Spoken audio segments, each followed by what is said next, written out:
heard of the Dead Sea Scrolls. What are they? Why do they matter? Have you heard of the Dead Sea Scrolls? Well, in case you haven't, you need to listen up. The Dead Sea Scrolls discovery was one of the most significant, if not the most significant, archaeological find of the 20th century. Now, there's a lot of archaeological finds that confirm many of the stories and events in the Bible, and it matters because it gets to the heart of the question, can we trust the Bible as we have today? Are there mistakes? Has it been changed? The Dead Sea Scrolls help us to answer the question of why we can trust the Bible. The discovery of the Dead Sea Scrolls took place in early 1947. 3 Bedouin shepherds, boys who were really cousins, were exploring in the mountainous area northwest of the Dead Sea. And one threw a rock inside this cave and they heard pottery shatter. So they decided they were going to come back the next day and explore it. Well, one of the cousins got up early by himself, and he's actually been called the Wolf, went up there early, climbed over, went down inside and found a jar that had been shattered, and inside it were a bunch of scrolls. He was disappointed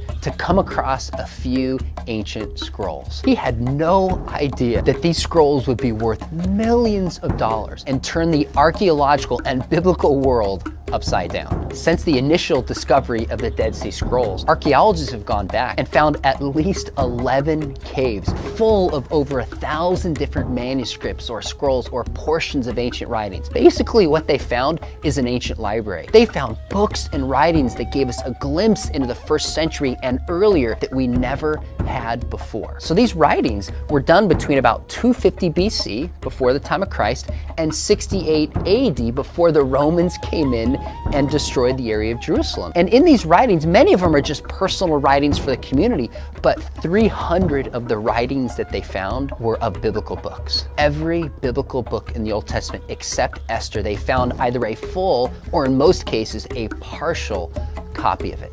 Of the biblical books that they found, the most significant find by far is called the Great Isaiah Scroll. And this is in Cave 1. I've actually been there. I've actually climbed up the mountain, went into the cave, and seen with my own eyes the place where they found this scroll. And the reason it's important is this scroll dates to about 125 BC. That's about 1.25 centuries before the time Jesus was born. Well, before this time, the earliest copy we had of Isaiah in its completion was 1008 AD.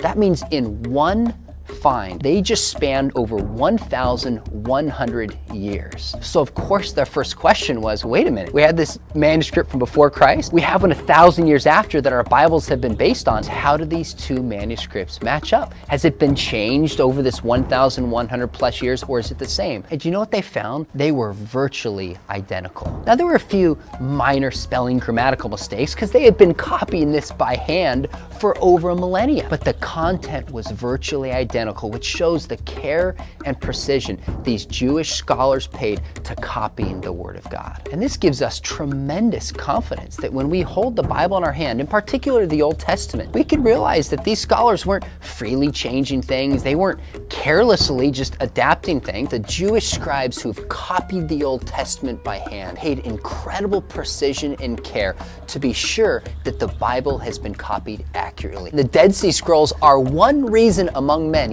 that we can trust the Old Testament. The documents in our hands have not been changed.